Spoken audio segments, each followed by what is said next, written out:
With students being out of the classroom for an additional 2 weeks following March break, Ontario's Education Minister Stephen Lecce has penned an open letter to parents saying the government is looking at ways coursework can continue if students aren't able to return back to the classroom on April 6.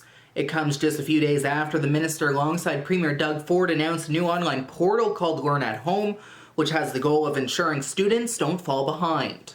Although publicly funded schools are ordered closed until April 6, the fluidity of developments around COVID-19 means we are preparing in the event the closure period is further extended, Lecce wrote.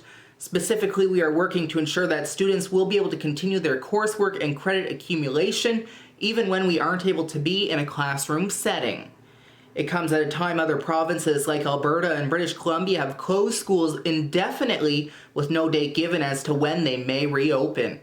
Last week, during a press conference at Queen's Park, Lecce said the government would roll out a second phase of Learn at Home in the event of schools being closed for an additional 2 weeks or even for the remainder of the school year.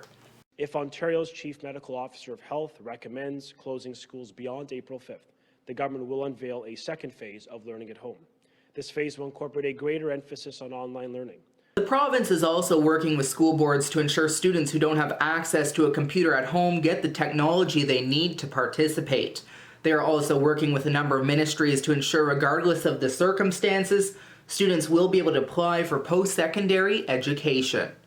We want to make this clear. No graduating student will have their ability to graduate impacted by the 2-week closure and the COVID-19 developments, he wrote, adding the literacy test and EQAO, which are typically mandatory for graduating, have been cancelled altogether for this school year. In his letter, Lecce reminds families to self-isolate for 14 days if they are returning from March break travel. He is also urging everyone to cancel play dates and to avoid playgrounds. But with that being said, it is still safe to go outside and go for a walk as long as you are practicing social distancing and are keeping a 6-foot distance from others. Charlie Cenac, TWIN News, Ottawa.